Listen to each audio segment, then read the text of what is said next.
require a conference to accept a school into its membership where it's impractical for that school to belong to another conference. So based on that line in the handbook, we recommend that it goes to the executive committee to make a decision for the 27 or for the 26-27 school year. When there's some of the verbiage in there about contracts, no contracts, and if the school is not playing varsity football, which is based on a sport that we contract. This would be a 1 year, essentially it'd be 1 year, because then you would have the mid-year alignment, and they don't have varsity football next year. So for example, girls volleyball, if they qualify for the state, they would have the opportunity to participate in the state championships. That's why being in a conference matters.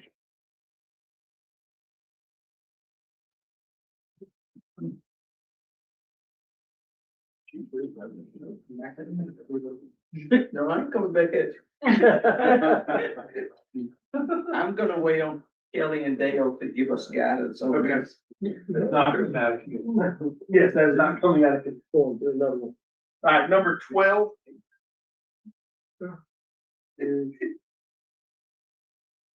go ahead. I'll read it for edit the handbook, so read participation in or hosting an in or out of state unsanctioned event is what they would like for it to read in the level 3 infraction of the penalty code.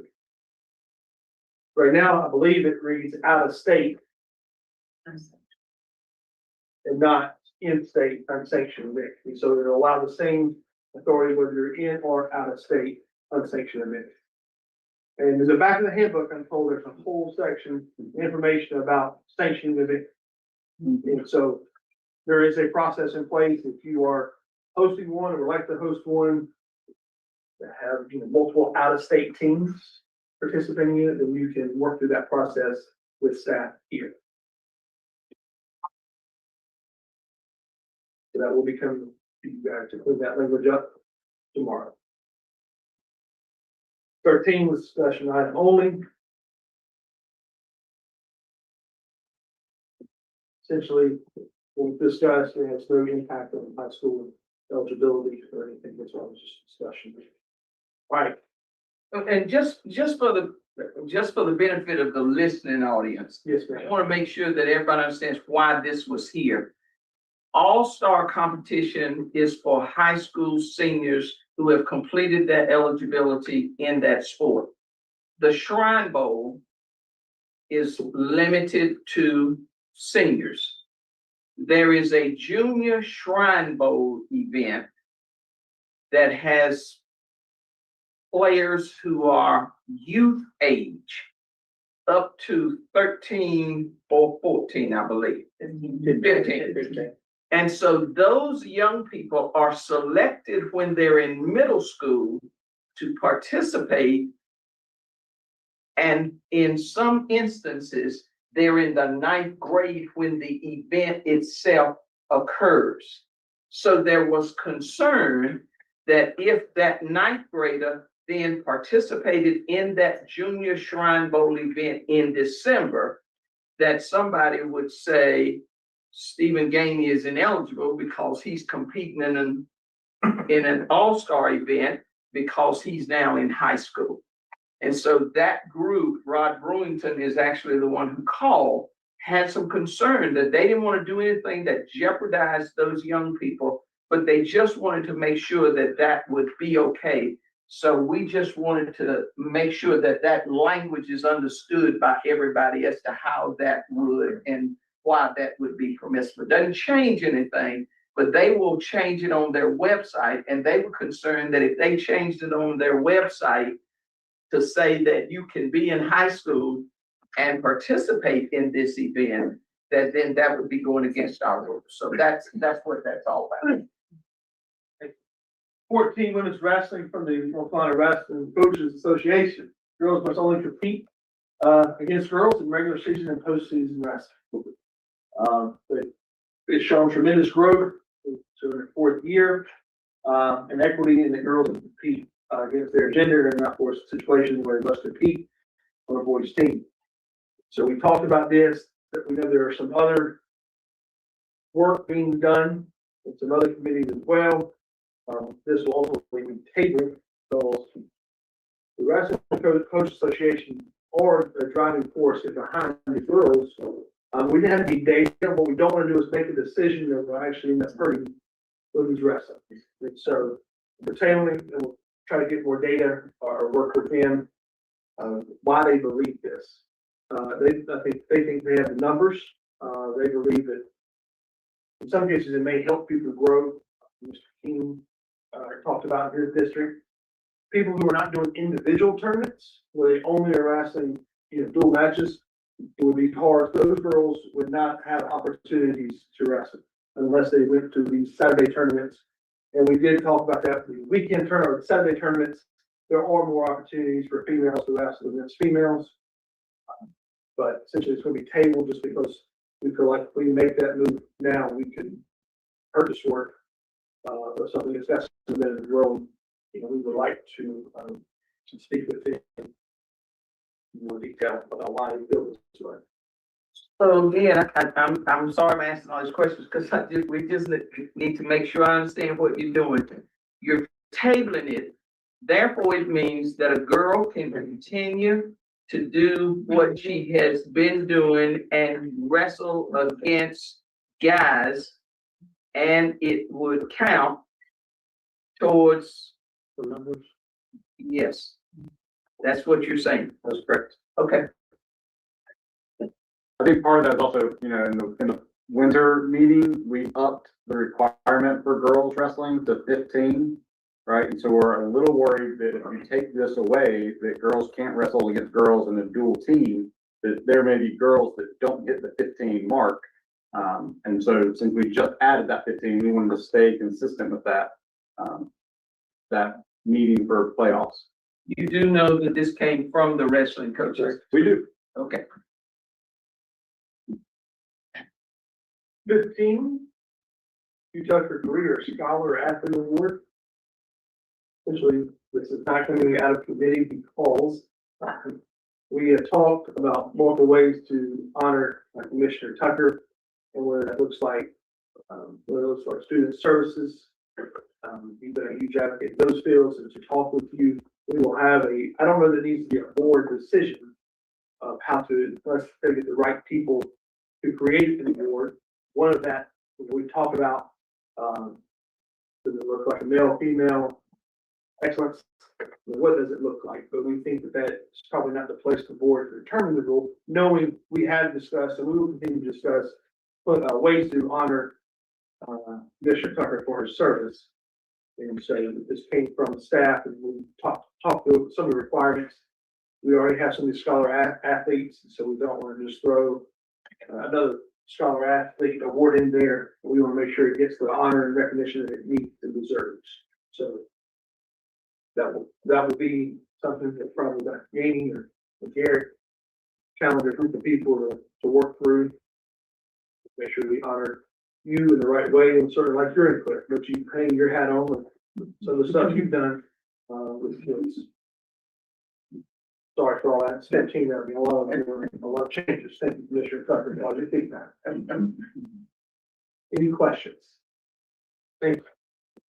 All right, board members, we'll take about a 10-minute break. We have 2 committees left. We'll be back at 2:45.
Alpaca Peruvian Chicken is great at office lunches, team lunches, tailgating, and football games. Place your next catering order at Alpaca so you and your friends can enjoy the best rotisserie chicken in the area.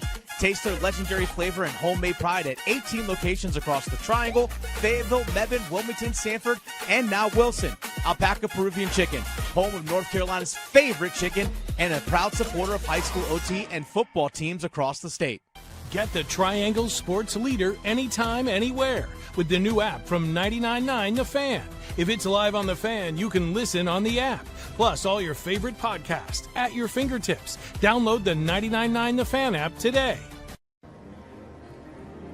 Your child pours their heart and soul into their dreams. You're so ready for this. But underage drinking can stop a young mind and body from performing at its best.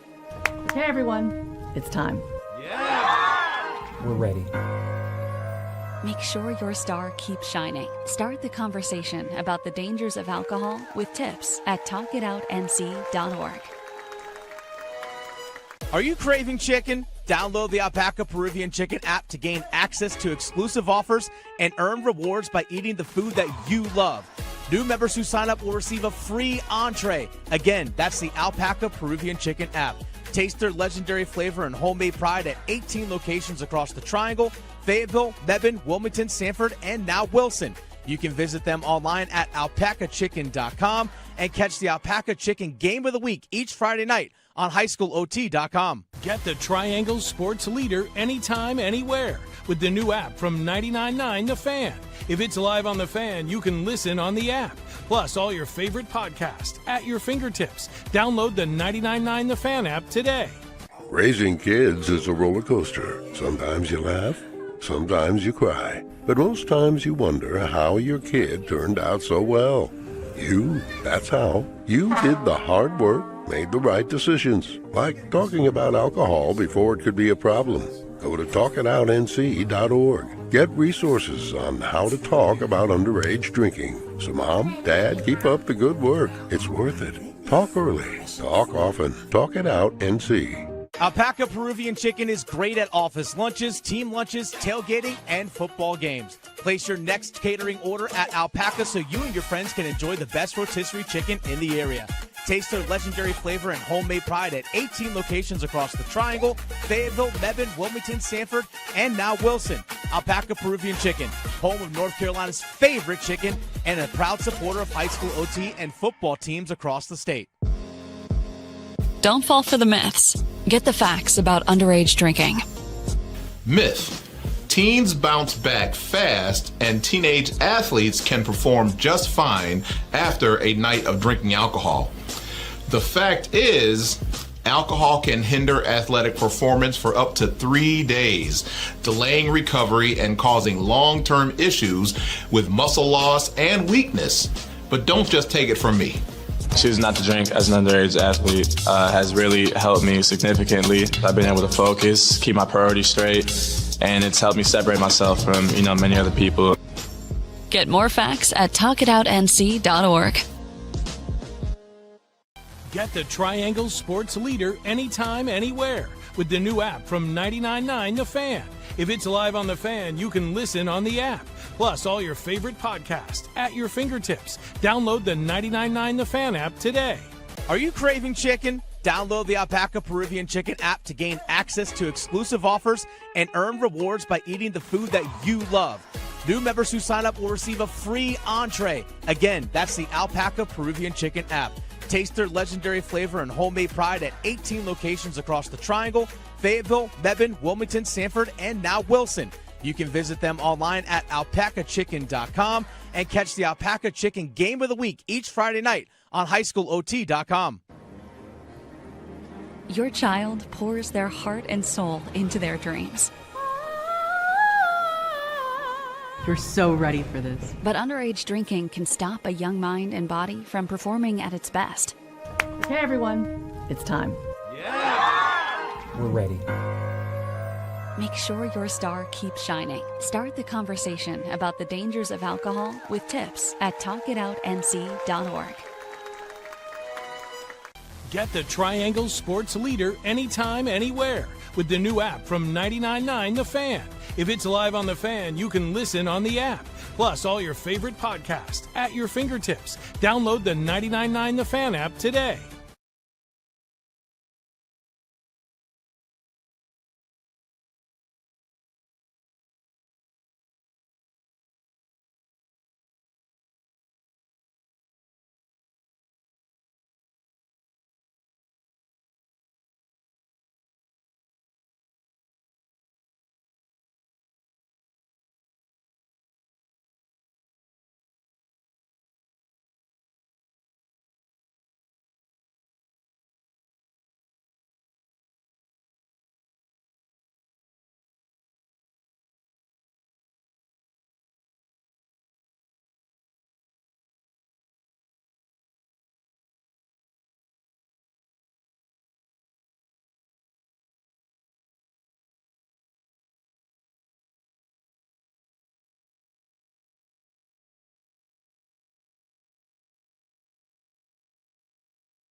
Okay,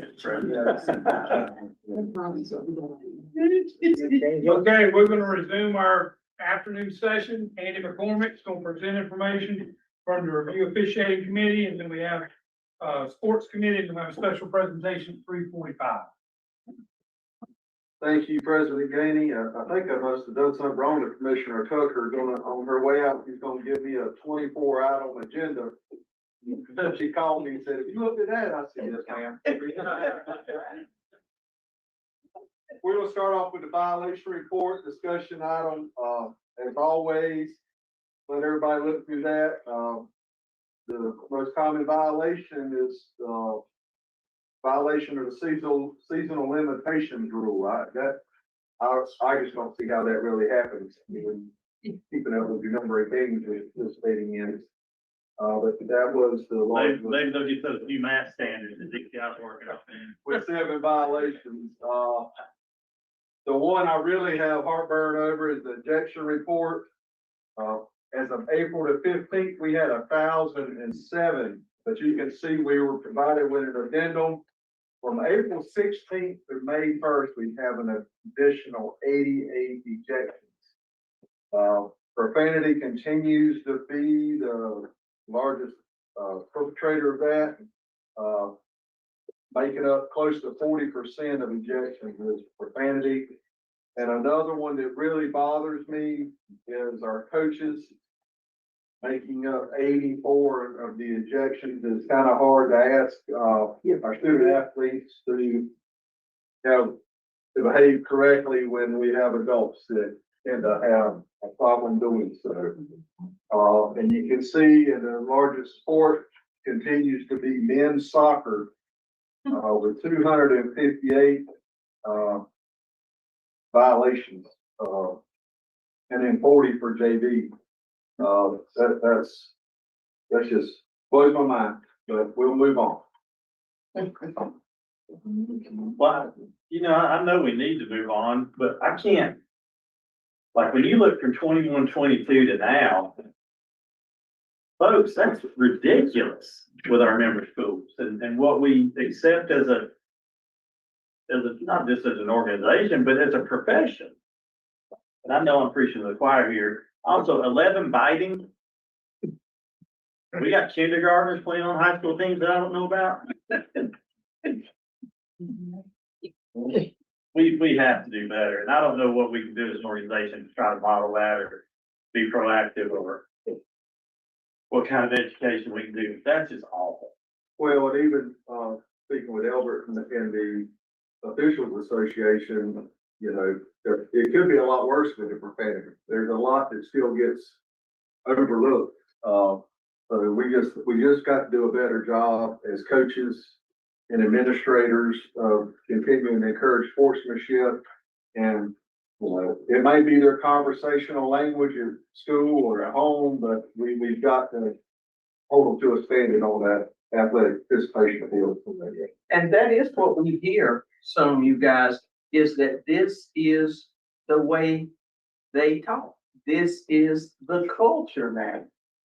And, I'm kind of like Mark. I mean, that just bothers me that we are at this point that the language that is being used, that we just are accepting of it.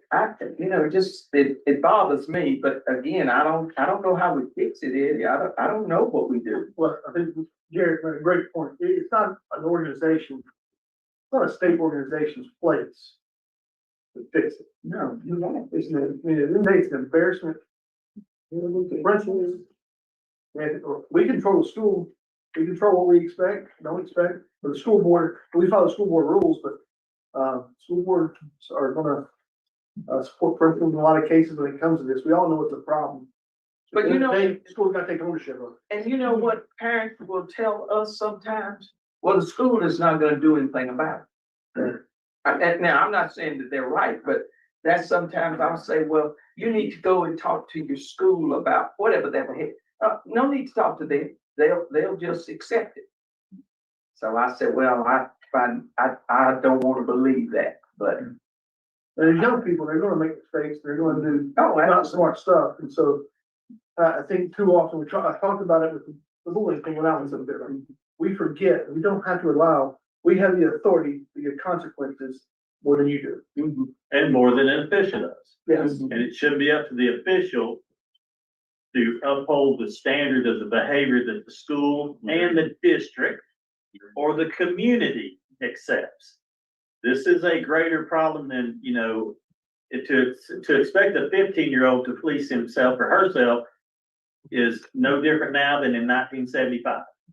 It's what we allow as the adults who are in charge, whether that's the coach, the athletic director, the principal, or the superintendent, all the way up to that. Where you're only as good as the worst behavior you'll allow.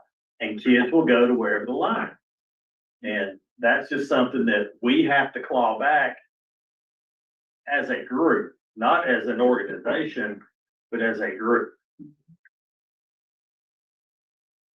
I agree. Number 3, regional supervisor positions. This is going to be coming, recommendations. This is going to be coming for a vote tomorrow. That is to approve the Eastern Swimming and Diving Association Regional Supervisor, Mr. Bob Landry, and to approve the Interim Mountain West Volleyball Association Regional Supervisor, Ed Ruiz. So that'll be coming to the board for a full vote tomorrow. And we are going to provide, we will have to ask some board's cooperation probably in a few weeks. We currently at the interview stage for the regional supervisor for the Northeast Basketball Association. We have posted a vacancy for the Triangle Football Officials Association, was posted yesterday. We'll post 2 baseball regional supervisor vacancies at the end of the baseball season, the Capital Area Association and the Western North Carolina Association. And we will be posting softball regional supervisor vacancy at the end of the softball season for the Metro Carolina Association. So those will be coming forward, and we'll be asking for board's cooperation on that. They are sent out to us. Number 4 was discussion only, but it was clarification of assigning fees to provide clarification for same sport, same day, boys, girls, junior varsity. Examples are wrestling, basketball, assigning fees for consistency across the state and fairness to schools. In our committee, it was discussed. Eddie can chime in. I think a lot of this came from out of wrestling with schools being charged fees for boys and girls. But that doesn't happen in basketball. That doesn't happen in swim. It's one fee. So we're asking for some clarification to be placed in the handbook for that by the staff. Number 5, this one did not make it out of committee, but it came from the officials advisory committee. And they wanted to rescind the 5% pay increase approved at the December 2025 Board of Directors meeting and institute a 10% raise. And remember, folks, this was to go into effect next fall. We had a lot of extensive discussion in our fall meeting, and we settled on this 5%. School systems right now are getting hammered. Just about every school system in the district is cutting budgets tremendously. We're talking millions and millions of dollars needing to be cut. We've got positions being cut. We still don't have a state budget. Teachers haven't received a raise in 2 years. You know, our teacher pays 48th or 49th in the country. There's a lot at play here right now. The way the economy is, diesel fuels costing athletic programs $6 a gallon. For diesel fuel's gone up tremendously. Cost has gone up. Talking to a lot of folks in my region, attendance is down for spring since gas and everything else has fallen up the last couple months. Our gate receipts are down, so athletic programs are going to see a huge impact, I think, for the remainder of this school year, and hopefully it'll rectify. But we put a lot of effort into it in the fall. We came to an agreement of an across the board 5%. We want to give that time to come into play, and then we've agreed to come up with a program to keep revisiting this. Dr. Gainey, if you'd like to chime in, I know we talked a lot during that committee. I would, board members, if you recall, in December, we talked about 5% increase for the commissioners, for the officials. And we also, I think I even in notes, unbeknownst to me, I did not realize that the regional supervisors had not had a raise in more than 10 years. So I did not realize until we had that discussion. I'm looking back at our minutes now. But I hear this discussion about officials. And I love our officials, and I try to interact with them as much as I can wherever I am at ball games, because I know they're very important. You know, I talk about school systems, and I say you can't have a great school system without three groups working together. It's the students, the staff, and the parents. You can't leave any group out. You can't have ball games without student athletes, the coaches, the support staff from the schools, and of course you can't have with officials.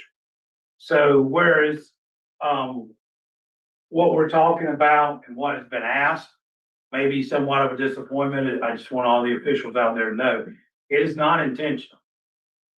For my whole life, I've never set out to make anybody upset on purpose. And my stance on this is not intended to upset officials. I love our officials. I think of officials that I mentioned to the committee today about some that are very near and dear to me from years ago as a high school athlete that I still think very fondly of. But we've got to do something different. It's not the one time. It's the what can we do? We talked about this in the December officials. We talked about building something that has some gradual gains, like somewhat like a teacher salary schedule. So I just want the officials to know, and if you want to get upset with somebody, get upset with me, not the board, not the rest of the board, not the rest of the committee.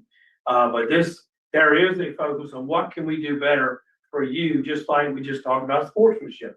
What can we do better for the environment of our games and our kids who are participating? So we're going to work at it. The 5%, I want the athletic directors and principals out there to know. We know that's a pretty heavy lift on you as well. And we're trying to keep in mind all groups that are responsible for when activities take place on our campuses for athletics.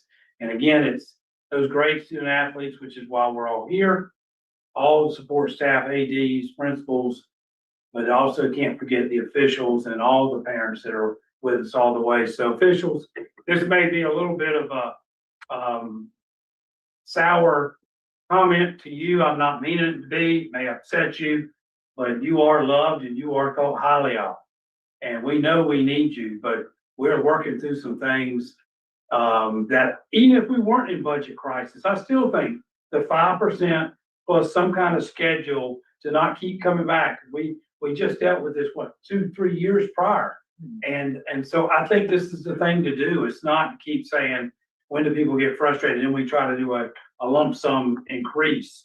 Because we also got to give I've been a high school principal, middle school principal, and if you don't give the principals and their athletic directors time to plan for this, then we're putting everybody in a chance of a somewhat of a crossroads. It might not be positive in the end. And as much as I love our officials, I love our high school athletic directors, high school coaches, and those high school principals out there doing great things. So I think this is a collaborative effort that we've got to get doing. Albert, appreciate you always giving feedback to me, whether it's formally or informally. But officials, make no mistake, we love you, and this is not a negative to you. We're going to do the 5% and figure out what to do moving forward so we can maybe stay out of this every 3 or 4 years and we can keep something going continuously. So Eddie, appreciate all your help as well, because you're bringing feedback to us as well. So Andy, didn't mean to hijack your report, but the committee is, the conversation today was very, very good in this room with the committee. And I appreciate all y'all's effort and feedback. Thank you, President Gainey. President Gainey did just mention, this was brought to our attention in December that our regional supervisors had not received a raise in 10 years. I was on this committee, I think it was 3 years ago. It might have been 4 when we did visit the raises, and we didn't, until it brought our attention, we didn't realize that we had left out our regional supervisors out of that process, 3 years ago when we first visited the raises. So we did ask for a proposal. We got one. We are going to put this forward, for a vote. And it is to increase the signing fees, varsity, from 150 to 300, junior varsity from 100 to 150, but that comes with a caveat. If approved, this will eliminate change fees. And required changes, we must require changes be made 7 days in advance, other than any weather-related changes. So in the budget impact, they did explain there, it basically comes out to $100 per sport increase. Because there is a trade-off between the change fees and the increase in the assigning fees. So once again, we will be putting that forward for a full vote. Do we have any discussion on that one? What happens if they don't request the change fee in 7 days? We discussed that too. Right, that was a question we had. Well, we probably need to start looking at somehow to deal with them, just like the folks that's not paying their fees for, membership fees. Or you don't have the ability to find. Right. We no longer have the authority to fine anybody.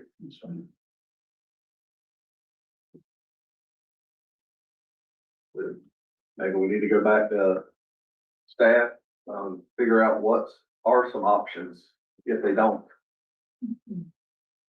But it should be best practice. It's just like turning all your paperwork in and being professional. You know, people, we deserve to have the changes made in advance, and if you wait too short a time frame, you might just not get an official.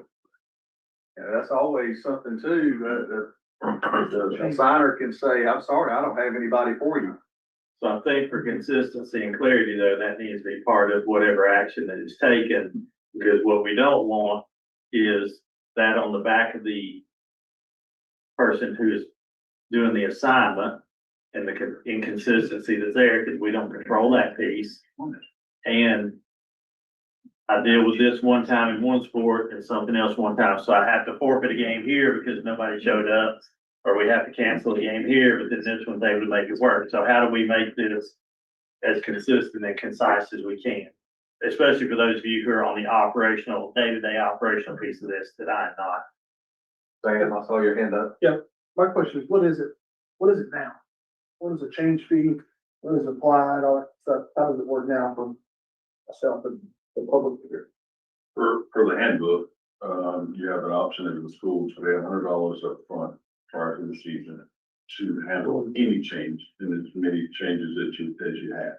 If you choose not to do that, Eddie, correct me if I'm wrong, but I think it's $50 per change. Per change. So you can essentially buy insurance first of the year. Exactly. Okay. Well, could we institute a change fee back in if they do not meet the deadline? The 7-day deadline that we're asking for. That's not a penalty. It's just similar to an existing change fee. And as long as schools do what they're supposed to do, they're not gonna have any change fee. Or would you look at it from a standpoint of if it's 7 days or more that you give them, that the fee would be waived? Correct. Makes sense. But there is a fee. But if you do it well enough ahead of time, and whatever that deadline is, then the fee would be waived. There's weather. I'm guessing weather related. Yeah, the change fee that most impacts is, I didn't have a JV team last week. I have one now, and here it is. Monday. Can you schedule a game for Thursday? Maybe. So that is the challenge in terms of. Or another example is baseball season and you had prom scheduled on a Friday and that prom's been scheduled since February, but you're gonna wait till the week of the game to realize it because you got some pressure, so some of the boys are gonna miss prom to move it. Eddie, how many sports are these, 11, 10, 11? Have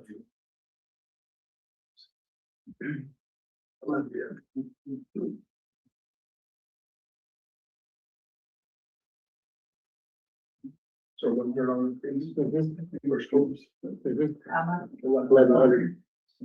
For schools. But it's really going. It's going up 150.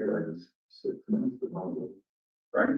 It's actually going up 200, but one of them, if you already paid the change fee, you're only going up $100 more.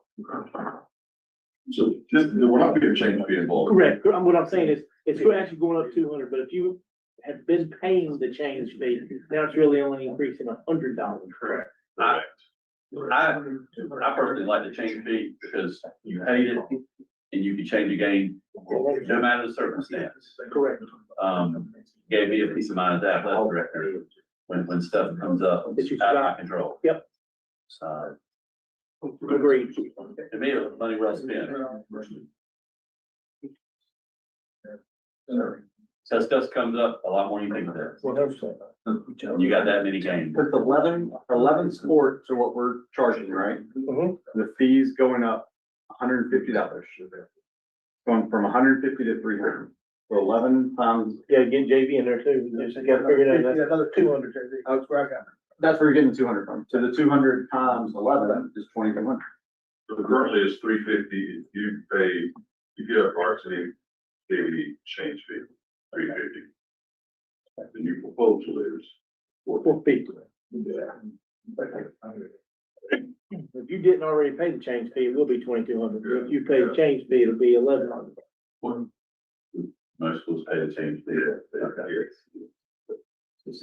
Can we just marry those together that is an increase, but it's also the change fee included in it? So there's no discussion. I'm open to rewording the proposal. Yeah. If somebody would like to put that out there. So Larry, flesh that out, because I think I like what you're talking about here initially. I was saying when y'all were discussing up there that as an athletic director, I like paying the change fee because it gave you peace of mind. Because there's a lot more stuff that comes up other than weather. And sometimes it comes up within 7 days. And now you're having to justify to a regional supervisor why you're changing, try not to pay extra $50 or $75 or whatever the fee would be. You were changing within that window. I don't mind being extra. I would just like for the change fee to be included in that. If we're gonna give them an increase higher than what the change fee was that most athletic directors were originally paying, then we include changes in there without repercussions. So one cost. Yes, sir. One stop shop. One price with the understanding that this booking fee includes changes. This booking fee is what you get out the door. Okay. I just think you have a lot. So basically, it would be the proposal and leaving the bottom statement off. The increase of signing fee from 150 to 300 and 100 to 150. Flat off, and that includes your change fee. Inclusive of change fee. What did the independent schools say? The same, are they consistent with us? I'm sure the same. I'm not sure what other association charge there, but my products would say this. Maybe you may not, any idea if there's. I don't have any idea what. I'll find out before tomorrow's meeting. I'll have an answer to that question. Are we good with that change? Move forward. So it'll be $450 per school per sport. Change fees, everything included. Is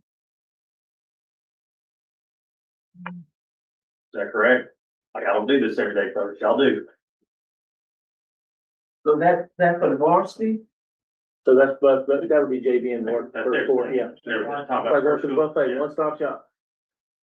So you combining varsity and JV, is that what y'all? No, I think it's still in the thing separated. I think Mark. Right, you need to separate. In your head. I have to, I get it. But I'm just saying the impact would be. So we're saying, with the increase, the well-deserved increase after none within 10 years for the last 10 years, but also leave the $100 change fee in play. And I don't want to Or the language that, I don't want to put words in your mouth there. No, I was saying I don't mind paying what they deserve to get.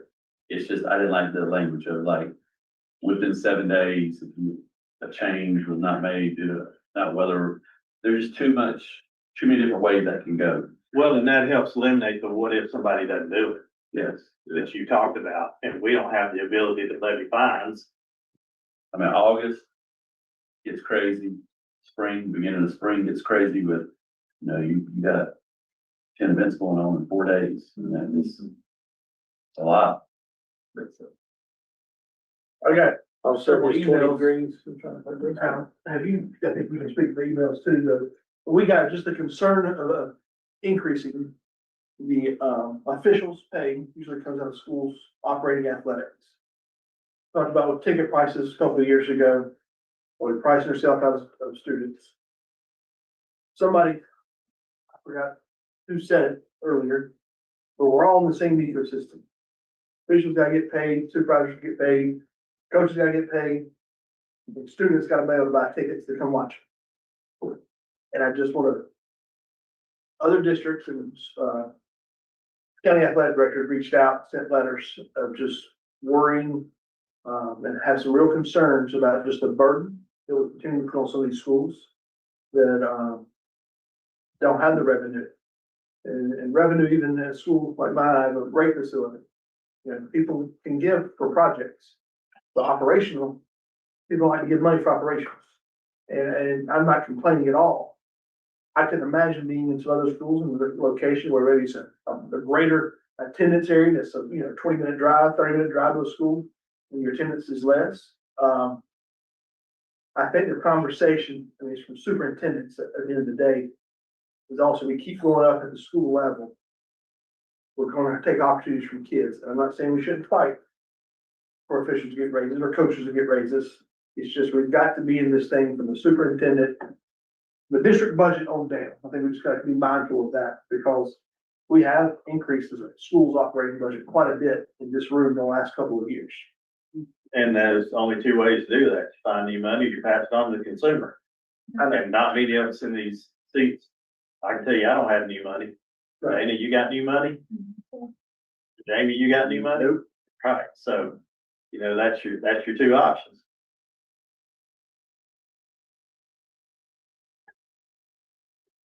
I don't want the public to say that, for those people in my region that reached out to me to share concerns, I want to make sure that I communicated those. No further discussion, so we will put that forward tomorrow. Number 7, 5-person JV football crew. This is the 7 and 8 are very similar. 7 says require rather than recommend a 5-person officiating crew for JV football. It was shared with us that only one region does not already require 5.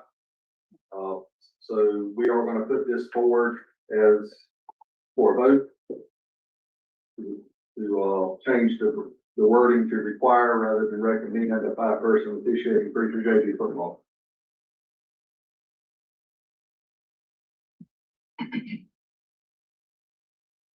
Moving to number 9. This did not make it out of committee. This proposal came from regional supervisors. Increased varsity football pay to $150 from $104, and increased JV pay to $130 from $95. Once again, this did not make it out of our committee. Number 10 was also to increase in varsity football game pay as well. This did not make it out of committee, and this was requesting $130 from $104.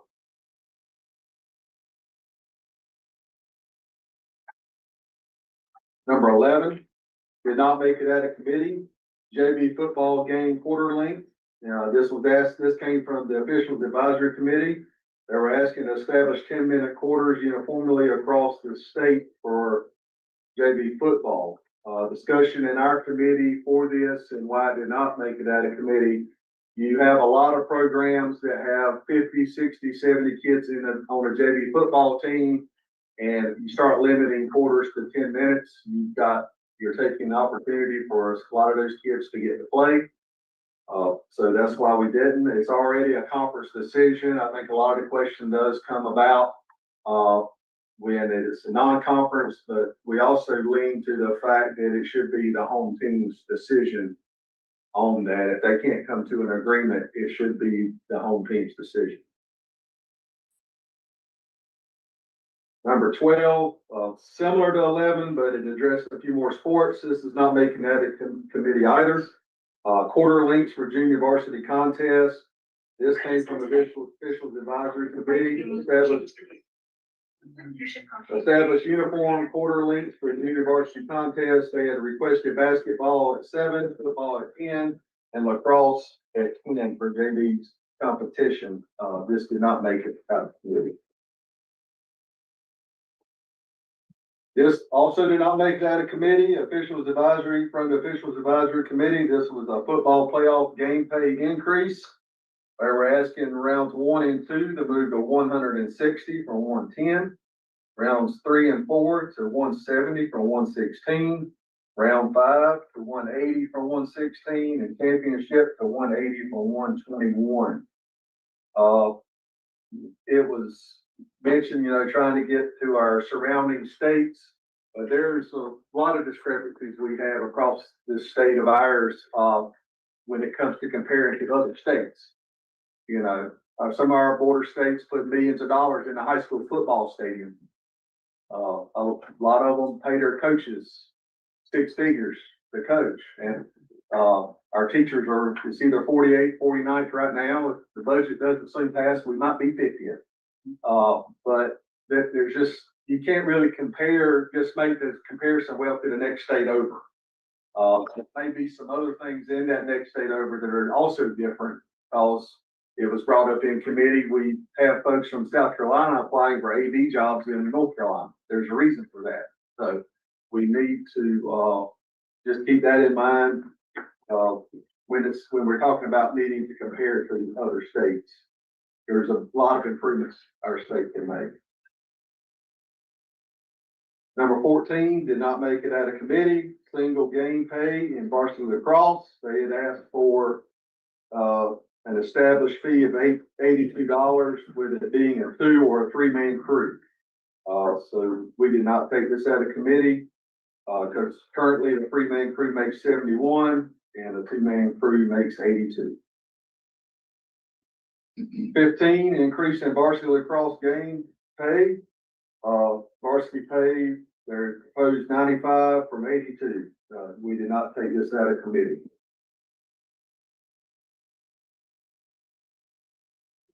Single game pay in junior varsity soccer, similar to lacrosse. Establish uniform pay of $65, whether a 2 or 3-person crew is utilized. 65 is currently for a 2-person, and a 3-person is 59. We did not bring this out of committee. Number 17 also did not come out of committee. Standardizing volleyball compensation. They had asked for best of 3 matches at 64 and best of 5 matches at 70. But if you figure in the 5% increase and you round up, they're basically at what they were requesting. So we did not even bring this out of committee. Number 18, we are going to bring forward for the vote. This came from the wrestling regional supervisors.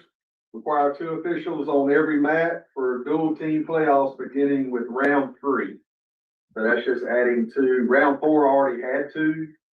So they're in the building. So we're just asking to add to round 3, but that will come as a forward for a vote.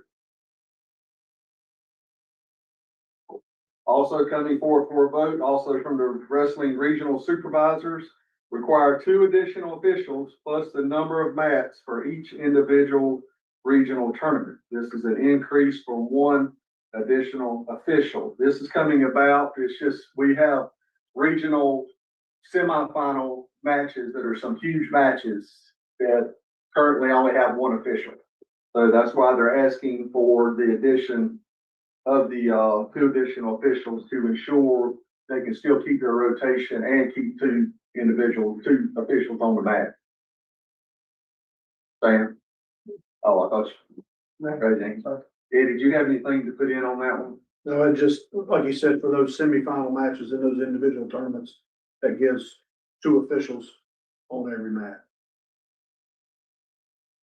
The next one is also coming from the regional wrestling, supervisors. If a regional originally scheduled for 2 days is changed to just 1 day, this happened because of our weather issues this winter, the officials shall receive 1.5 days pay for that event. And to support that, you know, the event goes, it makes for a long day. They probably add an extra 3 to 4 hours onto their day. So the discussion was there needed to be a pay difference, how much? So well, that's where we landed on the 1.5 days pay, because it's only 1 day, so you're not having 2 days of travel to calculate. So it was a day and a half pay, but hopefully that'll be a rare incident that occurs. 21 will also be coming forward as a vote. Require payment paid through Dragonfly or any other method be made within the next business day of the contest. Once again, it's very similar. What do we do if somebody doesn't do it? But it's just a way to do business, folks. That they perform their duties, they perform their job. It's just like a contract. They deserve to get paid in a timely fashion. So that will come forward for a vote tomorrow. 22 is also going to come forward. We had our attorneys adjusted some verbiage within this statement. So to clarify, the North Carolina High School Athletic Association position on using non-NCHSAA regional supervisor associations to make assignments for non-sanctioned contests. Require each school must use only NCHSAA registered and eligible officials in all competition and must work through an NCHSAA approved regional supervisor. So that what is in blue here is being added. We're going to vote to add to the handbook. That's coming about. So if you're, say it's a holiday tournament, but it's at the Raleigh Convention Center, but if one of our member schools is the host school for said tournament, then they have to follow the rules, follow the guidelines set forth here. And then also if it's being held at a member school, they also have to ensure that this policy is being followed. So that will be coming forward. Number 23 is also coming forward. This came from the official advisory committee, lifetime pass for 25-year officials. And this is to develop a plan to issue a lifetime pass for officials who have officiated with the North Carolina High School Athletic Association for 25 or more years. And this, we're wanting to begin this in the year 27, 28. We're just needing, we're going to put it forward. We need to develop a criteria, how it's going to be tracked, how they're going to be distributed, and everything like that. So that'll be coming forward. We had a lot of good discussion on that one in the committee. This next one, this shouldn't even have to be on here, but it is. And yeah. And for clarification on agenda item 23, is this lifetime pass for any sport that they want to get into, or is it just for the sport that they officiate? Because right now, their passes allow them free admittance into the sport in which they officiate. Our committee was pretty much falling on to any sport, just like our coaches pass get from their coaches association when they get a lifetime pass. Is what we're looking at, but that's why we're also asking for criteria to be developed and all the rules of this to be developed. We just want to approve that we need to put this in planning. And that would apply for state championship games as well, all competitions. So you're not approving this yet. We're approving for a plan. You're to be approving a developed. plan. Yes. Okay, I got you. So this won't come forward. You're just asking now for a plan to be developed. Is that correct? Okay. was focusing, what our concern was, or their concern when I was in there was, Eddie, I think it was how are we gonna track everybody, make sure, and every time somebody said something, there was another hole. And we wanna make sure we don't leave somebody out and trying to find some way to track who would be eligible. Right, so what I was just asking, is it now an action item, or are you just simply asking that staff work to help develop a plan? You know, kind of like when we. I think we were, Eddie, correct me if I'm wrong, I think we were looking at it to be an action item, basically to mandate a plan be developed and implemented for 27, 28. Okay, so you're approving that it will happen? Yes. Okay. But it's just the rules and the guidelines and how we're tracking it. You know, it's easy now with Dragonfly, but we're looking at years prior, and to me, it would be a lot like when you bring a teacher in from another state, they have to provide documentation that this is the years they did, and these are the regions they officiated in within the High School Athletic Association. If they have to be a High School Athletic Association 25-year official. So would it be wiser to state it would be our intent to move in this direction, but allow the criteria to be determined up front before we take official action to approve it? Yes. Like, I think it's fine to state to our officials, we intend to make this happen. We want to make sure we do it correctly. So we're asking the staff to help develop criteria along with our officials and all of the connections in that world so that we can manage it well. So we'll have a statement of intent and not a vote. Yes, correct. I'm just asking, would that be a wiser? I think technically you'd be tabling it to bring back something in December of 26 with a plan, but I think the comments, our comments speak for where we're headed, or the idea behind it, so we bring something back. Because there's two additional opportunities to vote this in before 27, 28 school year. So we'd have, and if you'll make sure we get that back on our agenda for December of 2026. So we'll call that table. Thank you. Number 24, our last one, emphasis on parking spaces and clean locker rooms. This came from the Officials Advisory Committee. Once again, I have a hard time. It's almost like we're addressing this each meeting now. Encourage schools to provide parking of officials away from parents' fans. Provide an escort to and from vehicles that are parking away from parents' fans cannot be achieved. Provide clean, secure locker rooms not accessible to anyone other than staff escorts. Folks, this is included in our handbook already, page 52 and page 53 for game day practices. And there's also the NCHSAA has a reporting system, game schedule, game report to Dragonfly, and should hold schools accountable who do not comply with these procedures. You know, every school's set up differently, but every school needs to come up with a strategic plan to ensure that we're adhering to these game day standards. I don't know if that's as much as a vote as it just needs to be addressed.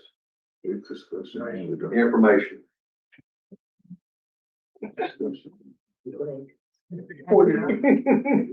On the 24-hour pay, you change that to a business day.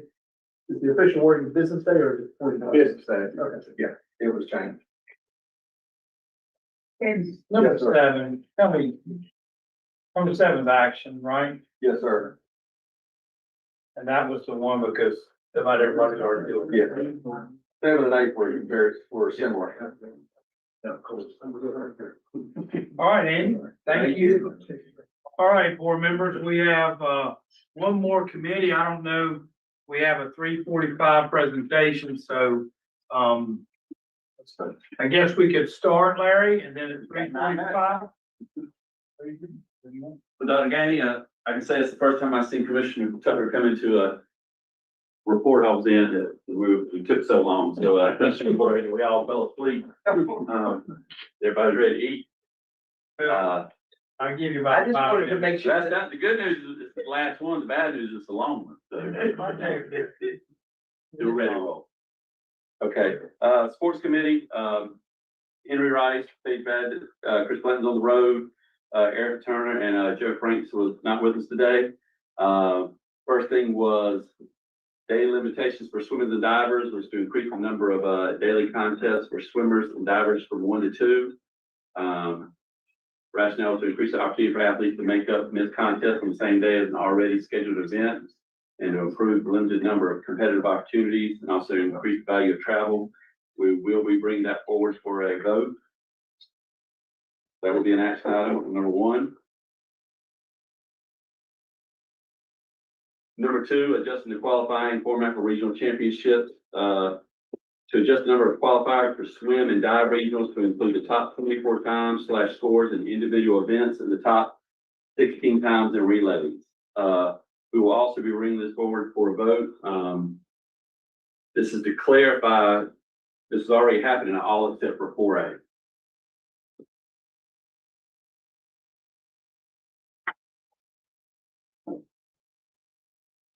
Third thing, adjust the format for swim and dive finals. Get up time finals only at the state competition meet. This was brought before by the swimming and diving advisory group. We'll also be bringing this forward for a vote. They did not like running 2 classifications simultaneously was the reason.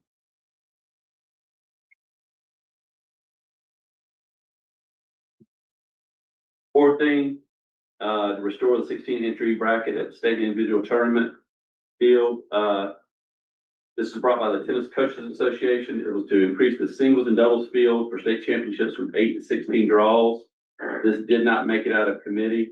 This was the same number of student athletes that was making tennis before realignment. Number 5 is also brought by the Tennis Coaches Association. This did not make it out of committee. It was to amend the North Carolina, the handbook language for seeding process for pre-regionals and regionals.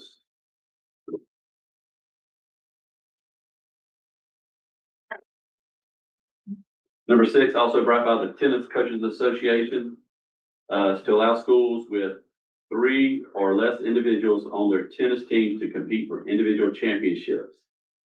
We'll bring this forward for a vote tomorrow. Number 7, also brought by the Tennis Coaches Association. Calendar adjustment for postseason competition is to extend the tennis postseason by a week. It would eliminate playing 5 times in an 8-day period. The pre-regional being held the last week of the regular season would allow flexibility for inclement weather. That will be brought tomorrow for a vote as an action item. Number 8, brought by the North Carolina Wrestling Coaches Association. It is to sanction girls dual team wrestling into subdivided championships based on schools having 6 or more female wrestlers. We spent a lot of discussion time on this. We're going to bring this for a full board discussion. We got Erica got Trip Rogers, who on the phone from the Wrestling Coaches Association, kind of walk us through the rationale behind this a little bit more in depth. He was fine after texting with several other people on the, I guess, the board about having one dual team invitational that would consist of all classes as the next step. Any questions? So I'm confused again. Yeah. What are you gonna propose here? Well, we're going to see if we want any discussion. Well, it is linked to the other committee's recommendation with the policy. Yeah, those girls and girls. So if we don't do that, we do this. I don't think so. Say that one more time. If we, on the policy committee, didn't we say? Girls only wrestle girls. Yeah, didn't we say didn't we put that, say what coming out of committee? So I'm not sure how we do this one if we do that. Didn't do that one. No. I see 8. Well, I think That's too simple. I think they're asking, yes, They're wanting a dual team invitational championship, just as the boys have a dual team invitational championship. Okay, so As in we said, if you have duels, it doesn't matter boys or girls, if they have a little girl, they would get points. So what we did is would support what, no matter what they do here. correct. Well, so my question, I guess, is, so the numbers that they presented, is that the number of girls? Or is it the number of schools with at least half of the number of weight classes represented that have been wrestling at these invitationals? So the information that was provided to us was simply school A against school B with the number of forfeits that they had to have individually, because there were not enough female wrestlers to fill those weight classes, and some of those numbers were as high as 8. And then he also shared the team forfeits that they had during that individual event. So you all are bringing it forward to go ahead and move forward. He's bringing it forward as a discussion for the board to decide where Whether we you want move to, forward. I got you. With a girls dual team individual. Do Standalone girls a dual girls, standalone individual championship. no, dual team Dual championship. team wrestling. We already have an individual girls championship. We're Yes. looking at a female and girls dual team. Exactly, yeah, got it, okay. And They asked for subdivided, right? We spoke with, Yeah. Trip Rogers on the phone, and he said that, you know, we tossed some ideas out there to him, and he said that they would go with having a one dual team invitational for all classes.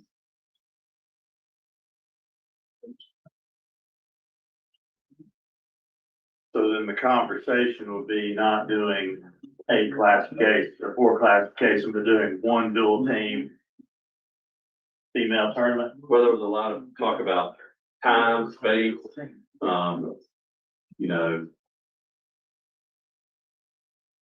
And it would also give us the opportunity to collect data to see if it's viable. But we couldn't do that during the individual, so what were they doing? I guess I'm just confused as to what they were doing in their invitational. Did they have, that's all I'm asking, in those invitations, did they have full girls dual teams? No. I think what we need to try to figure out is that what schools are going to be able to field enough female wrestlers at each weight class to ultimately win a dual team championship. That number, so this is kind of going back to the data discussion. We don't collect that specific data solely in Dragonfly. So if we rely solely on one platform to collect data when it comes to making decisions about championships, we're hamstringing ourselves. So we have to be open to looking at these platforms, allowing staff to synthesize all the information and then putting forth the information to this board to vote on. But I think we can, it will take a little bit of time, but I think we can get that level of detail from track wrestling based on participation data in track wrestling and competition data in track wrestling of the year that we just finished. In order to say, we're gonna have enough teams, we can look at each classification and what teams within that classification had enough girls wrestling at all 12 weight classes to ultimately get to a point where you can have a championship, a dual team champion, which would be 6 weight classes minimum. So should we table this? So we need more data. Is that what I hear? Yes, but that data cannot solely be from Dragonfly. Oh, I don't We need think to we be can. able to- Right, yeah. Correct. I'm fine with that. That's why I was just trying. saying that data is not in Dragonfly. Correct. Like it is not, we do not specify whether they're a dual team. We ask female wrestlers, male wrestlers. So I was just indicating that information. Right, but what the numbers they provided, did it tell us whether those teams were fielding enough?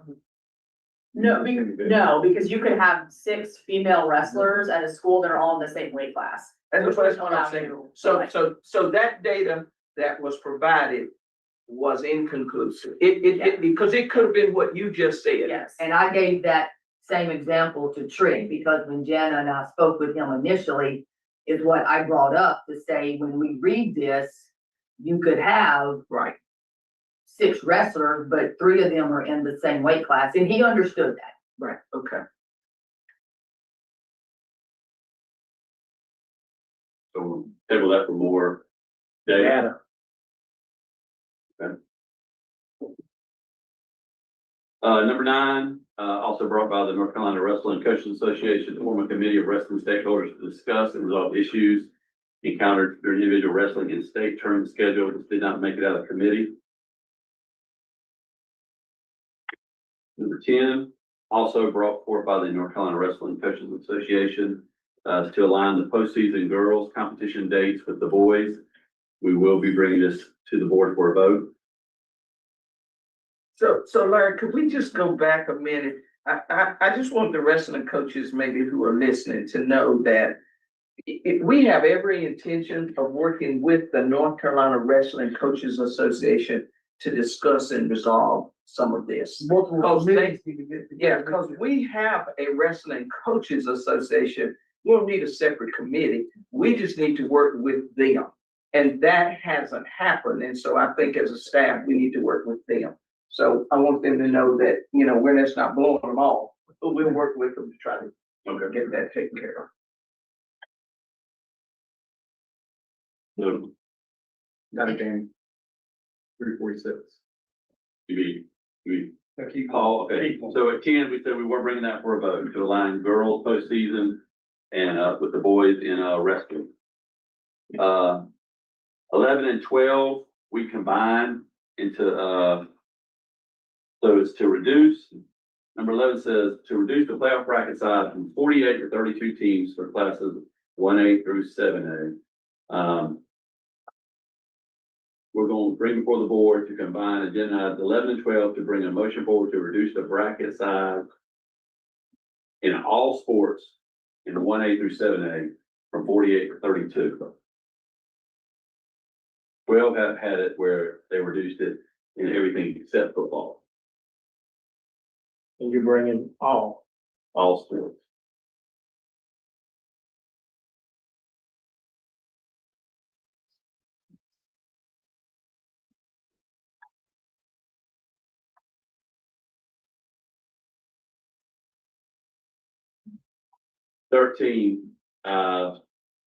Brought forth by Dixon High School to adjust the season lengths, participation limits, and playoff bracket structure, modal sports. This did not make it out of committee. Each school can control how many athletic contests they want to schedule. They wanted to reduce a line item per sport of how many games each school should play. We feel like we addressed those from the agenda item 11 and 12. 14, to adjust for baseball, softball, and basketball season dates. This was brought forth by South Piedmont Conference, Rocky River Conference, and Rocky River 4A, 5A. This did not make it out of committee. They wanted to change the dates for baseball and softball state finals, and they had a conference baseball and softball tournament and adjust basketball playoffs. Yeah. Some conferences have baseball and softball tournaments, some don't, depending on what part of the state you're in. We were discussing that at length. How certain areas, a lot of conferences have it. In my area, it's not as popular. So that will not make it out of committee. 15, brought forth by the NCHSAA staff to adjust for the sports calendar 26-27, to adjust the current 26-27 sports calendar for tennis and basketball. We will bring this forward for a vote tomorrow.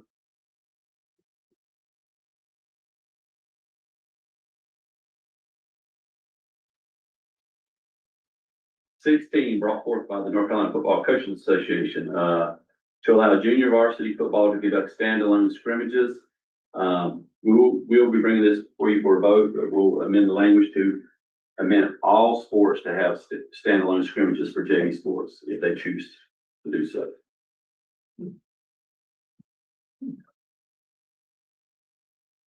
Rationale behind that was because some of these jamborees, your JV team can't come unless your varsity team attends.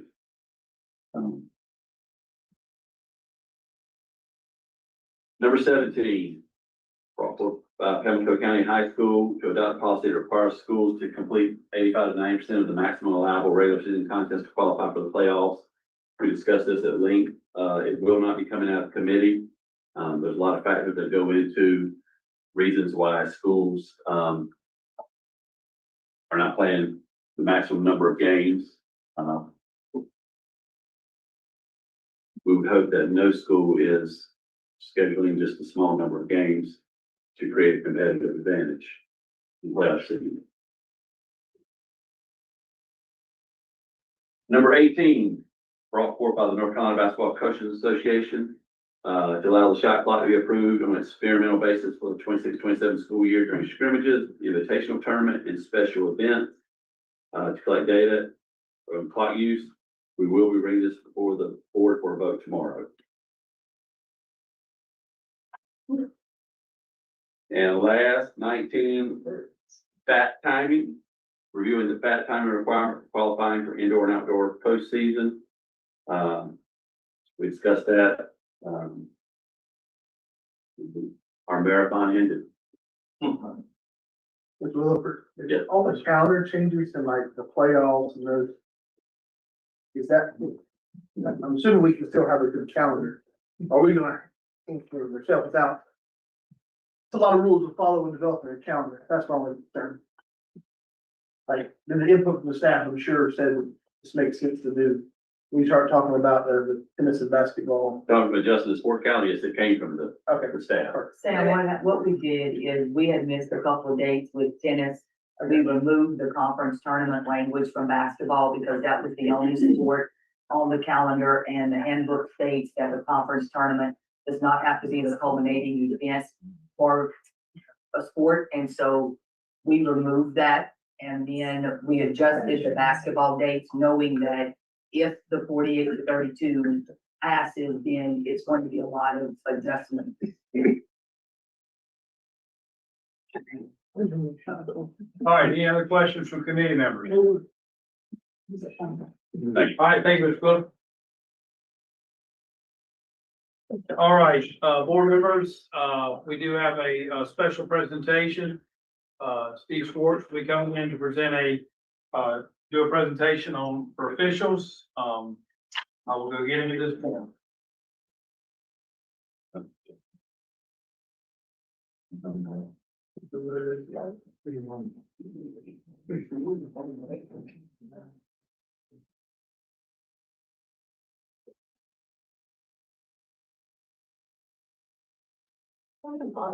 Yeah. Rhonda, what does that stand for? Fully automated. Fully automated. Okay. I know when you look at, you think track star. I didn't know what that was. We'd like to get a calendar. Yeah. Yeah. Mine was sundial timing. You don't even know.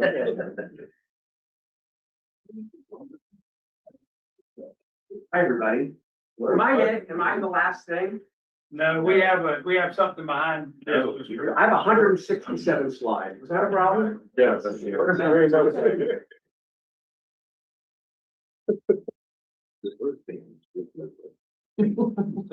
Mr. Schwartz, I'll turn the floor over to you. We have, as I mentioned the other day, we've allotted 15 minutes for your presentation, so we will start now. Okay, thank you very much. Happy Cinco de Mayo, everybody.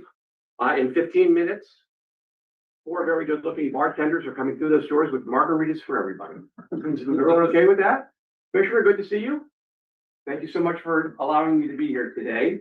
When I last presented in this room 3.5 years ago, when I was done, I was escorted back to the lobby by an NCHSAA staff member. And when we got out there, staff member looked at me and said, "You should feel lucky you were in that room. They never let in outsiders." True story. Those of you who know me in this room know I'm not a wallflower. And I looked at this person and I said, "I'm a known quantity in this building. I'm a 32-year basketball official for the North Carolina High School Athletic Association. And to refer to me as an outsider is sad and insulting." I stood up for myself. I felt I was standing up for officials in that moment. I know where both men's rooms are in this building. If you came in this building and there were no Reese's peanut butter cups in the bowl of candy, it means I was here for you. And I started to think about that. And I thought, well, if I'm a known quantity in this building, and I'm viewed as an outsider by someone, how are the 7,500 other officials that are not known in this building viewed? So when the job posting came open, several of us sat, looked at it. We wondered, will the NCHSAA care enough about us to ask what we think? I've always found it to be empowering to ask for people's opinions, to gather information from people, because I think a better decision can be made. There was a cynic in the group. They said no. Someone said, maybe we should do a survey. Steve, you know how to do surveys. I do, because I did one almost 4 years ago. It was the honor of my time affiliated with this organization that I believed in then and I believe in today to have done that work. When I'm done doing this and I get my spot on the rotator on the NCHSAA website, I want to be known for two things: having been the most fun official to call with and for someone who made a difference. So we did a survey. The numbers I give you today are, as of yesterday, 692 people participated in the survey. I looked at the numbers before I drove over from Raleigh. We're up to 742 when I last looked. That's pretty significant. It's a 10% participation rate.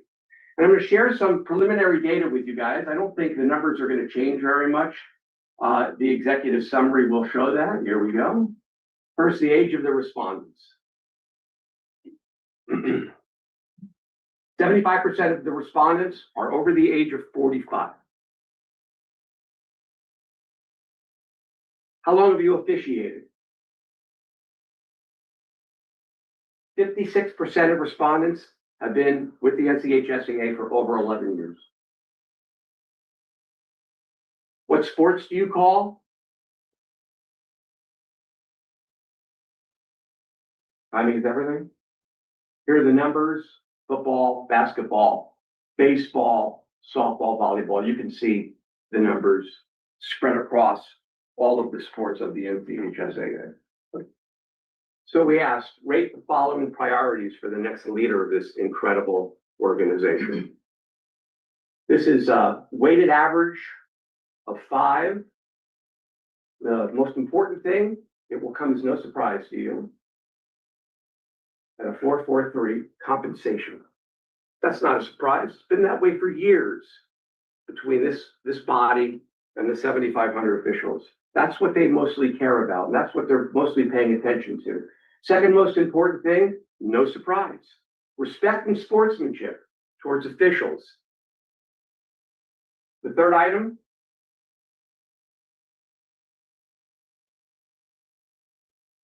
recruitment and retention. We need help with that. The last one, the fourth one, was enhancing communication. And I put this in, enhancing communication between this group, this organization, and officials. And I put that in for a reason that you'll see in a few slides.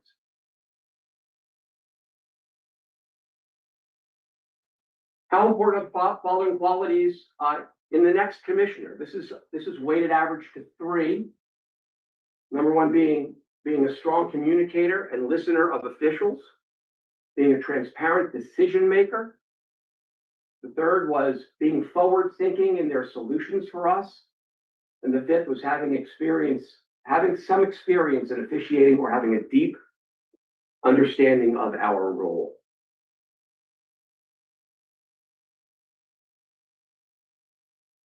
All right. Before I get to this section, I'm gonna tell you it's gonna get a little uncomfortable. We work with some researchers that I have access to because of my day job.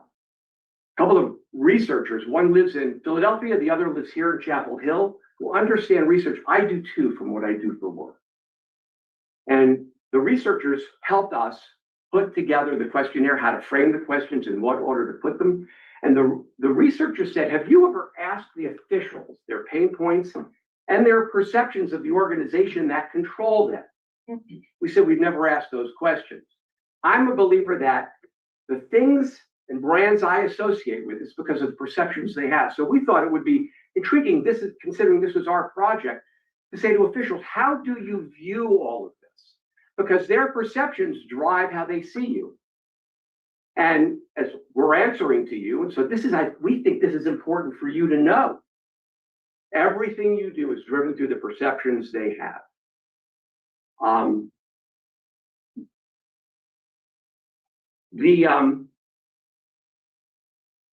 Let's talk about a few things. We first asked, how would you rate your overall experience as a North Carolina High School Athletic Association official in total? Everything from the games you get, to the crews you have, to the schools you go to pay, to sportsmanship, take all of it in total. 5 stars are the best, 3.8.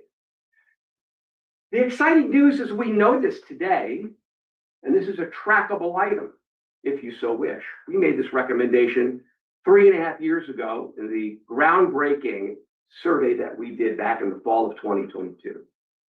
This is trackable. As you guys put in changes, as the new commissioner of the North Carolina High School Athletic Association resets priorities, my hope and expectation that if it's significant, 3.8 becomes 3.9 and gets closer to 5, and then we won't see attrition. This is going to be the most difficult slide I show you. We asked, do you believe the NCHSAA cares about you as an official? 0 is, I don't know how many of you looked at the survey online. 0 is no, they don't. 100 is yes, they do. Pull the slider to the appropriate spot for you. Here's the aggregate score against 650 people. 58. If I were taking a test in one of your classes, what would that grade be? That's trackable too. This is tough. I do not like delivering a piece of information like this. But officials in this state don't believe the group cares. Maybe you do and that hasn't been communicated. I don't know what that baseline is. This needs to be fixed, in my opinion. In our opinion as a group, and we'll focus on this in the executive summary. The researchers told us the cares about you question is the most important question that we will ask, because as everyone knows, if you think the organization that you work for cares about you, you stay. And if you don't think they care about you, you eventually leave. I would ask to all the educators in the room, how would your teachers rate this if choosing on the legislators? Probably not well. What do you see as the biggest challenges today for our community? All right, there's only 3 that matter. Again, respect and sportsmanship, recruitment and retention, and finally, substandard facilities. Pay is not on here because we've covered that already. Pay would have been number 1 if we had asked them. These are the most important challenges that officials see for those of us in our family. Do you believe the NCHSAA currently has a clear long-term vision for the health and evolution of the officiating program? Perceptions. Their perception. 70% of officials say they do not know of any vision that exists for the evolution, health of our officiating program. A strategic perceptual problem that needs to be addressed in the future. You think the NCHSAA is doing enough to solve the sportsmanship issue? 72% say no. Is that a strategy problem? Or is that a communication problem? That has to be discussed and solved so that officials believe that you do. How effective is the communication between the NCHSAA and officials? 57% say only somewhat effective. Only 10% say extremely effective. There's 17% who don't even see it. This is a marketing challenge for any organization. What messaging will you have for the people who do this work, and how will you communicate with them? You feel your voice is heard by the NCHSAA. Only 11% of officials feel like their voice is definitely heard here. A perception problem. We asked 3 verbatims that were not required. These questions were required because we wanted to aggregate some data and get people's opinions. We asked 3 open-ended questions in the survey. First open-ended question that we asked: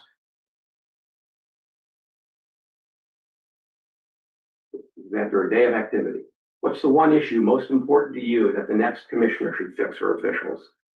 593 people took advantage and gave us an answer. The second verbatim that we asked was, what advice would you give the next commissioner on day 1 so officials feel heard, be seen as valuable stakeholders, and show they have an interest in fixing the challenges we face?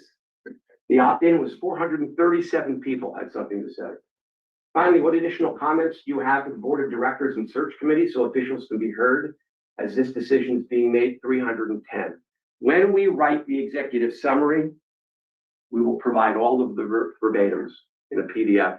You could scroll through all of them and just see what people are saying, unaided. If you want them sooner than when the executive summary is produced, I am more than happy to put them together. I don't think these numbers will change much. I think most people who wanted to take the survey have taken the survey, although we're getting more people day by day, which is why I'd like to keep it open for another week. But if you want them today, so you can scroll through and see what the officials who are required, you need officials for education-based athletics. I'll send those to you tomorrow if you ask. So here are some takeaways. How am I doing on time? Am I good? 3 minutes to go. Someone tell the margarita people. The issues are the issues, pay and sportsmanship. There are significant perceptual challenges that need to be addressed. I think officials don't feel like you guys care about them. There's no confidence in any strategy how to fix their sportsmanship. Too many voices, too many people feel like their voices aren't heard, and communication is not well received. These are the takeaways. You know who that is? Carol Lawson, Duke women's basketball coach. If you're not following her on social media, I strongly suggest that you do. I've never met her, but all she talks about is leadership. Here's what she said recently towards the tail end of their season. We operate in reality in our program. When we fall short of something, I just tell everyone, I don't sugarcoat it. I'm not mean about it, but I say, hey, we're not good enough yet. We must be honest with ourselves. If you experience failure, you have 2 options. Tell yourself the truth or not. And what happens when people fall short is they won't address the issue that's actually causing the problems. We don't want to do that in our program. We want to address the issue that's causing it. My job is to challenge all on how to get better. That is why you coach and lead people. That's why I've stayed engaged over the years. That's why I've stayed as a registered official in a state for this organization. I believe we can be better. I've always wanted to be part of the solution, and there's a lot of us who do. There's a lot who are paying attention. But this has been a dose of honesty. Here's my last slide. Here's the reason I'm in the room today. It's not my fault, it's theirs. Those are my parents. Norm and Lil. My father was wonderful at building relationships. I learned how to build relationships from my father. You'd go out to eat with my father, and by the end of the meal, he would know everything about the wait person because he was deeply curious about their life. He engaged them and built a relationship, and probably whenever we left a restaurant, he was the most memorable consumer that wait person had that day. Plus, my father was the funniest person in the world. Think of the funniest person you know, he was funnier. And then there's Lil on the left. I'm a mama's boy.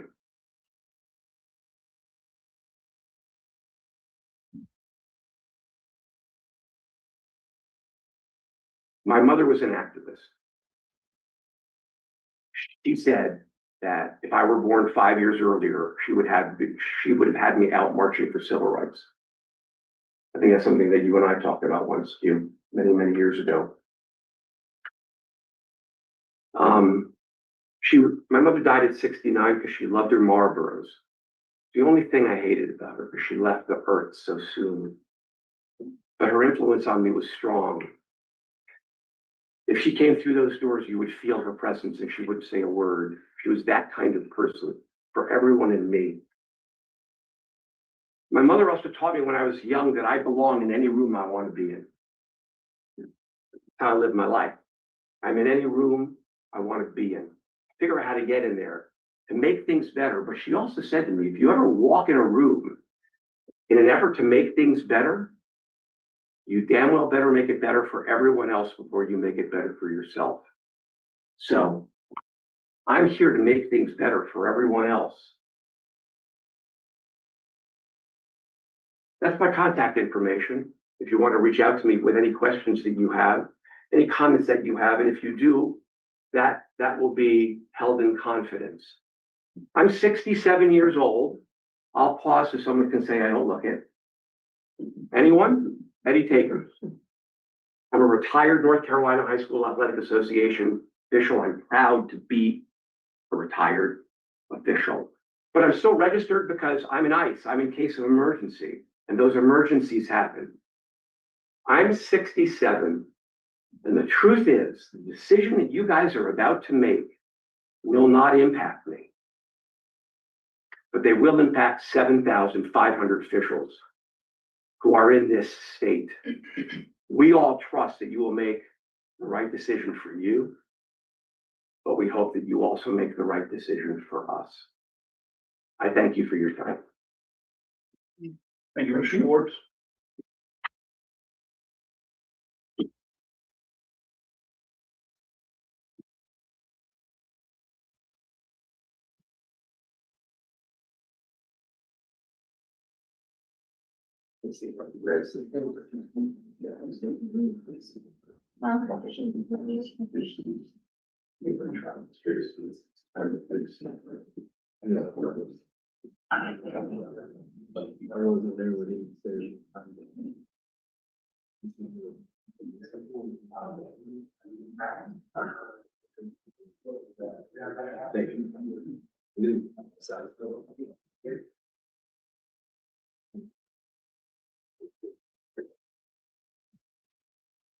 All right, board members, we have, one thing left. I think there's some legal updates. Is that right? Or is that correct? We need to go to closed session. Yeah, that's right. So, more, we need somebody to make. So I would move that the committee go, or the board of directors go into closed session for attorney-client privilege. Second. Second by Alan. All in favor? All opposed? Oh, we got some back up. Jeez, back up. I forgot to say about it. Yeah. 7. 14.